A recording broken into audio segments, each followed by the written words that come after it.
day everyone, my name is Jeremy Ariana and today I will discuss to you the continuation of Lesson 1, the introduction of photography in the Philippines. So the arrival of European photographers and studios. Later, European photographers arrived establishing studios in Manila. These studios recorded various aspects of life, disasters, local industries, government offices, and scenery mainly for affluent families.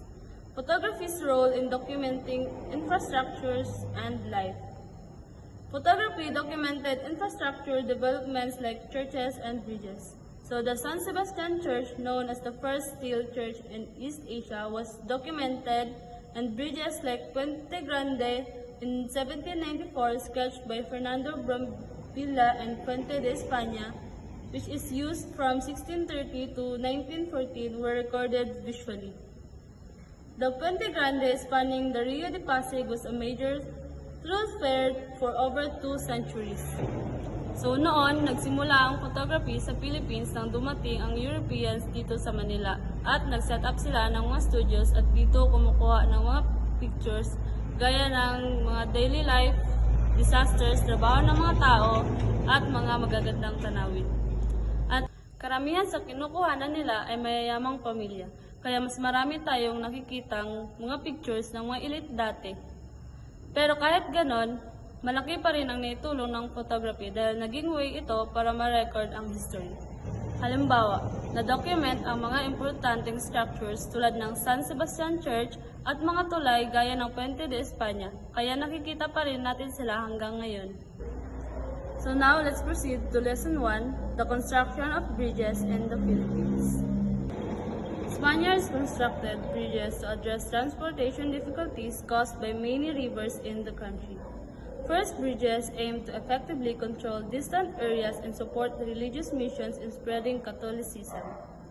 Construction aligned with the system of governance in the Leyes de las Indias, or the Laws of the Indies, which mandated the establishment of permanent, accessible communities safe from raids. First bridges and their purposes. The first bridges included Puente de Magalonlong in Tayabas, Puente de Bretanico in Iloilo, and Puente de Isabel in Imus, Cavite. These bridges connected local roads to facilitate missionary work, local supervision, and smoother transfer of goods. So gumawa rin ng mga tulay ang mga Spaniards kasi maraming ilog sa bansa at kailangan ng bridges para mas mapadali ang pag-travel. At nakatulong din ito sa pag-spread ng religion at pag-connect ng iba't ibang lugar. Puente de Capricho in Mahayhay, Laguna. Built in 1851 by Franciscan friar Padre Victoriano de Moral, aimed to hasten the spread of Christianity in large terrains with rivers and streams. The Puente de Capricho was never completed for carriages due to revolt by local polistas who were whipped to forced labor. The bridges was called Tulay de Pegi by locals because of the punishment inflicted on workers. Mahayhay was significant as a pathway and resting place for Franciscan missionaries traveling from Bicol to Manila. Isa sa mga tulay na ginawa ng mga Spaniards ay ang Puente de Capricho na ginawa noong 1851 pero hindi ito natapos dahil nagkaroon ng revolt ang mga workers.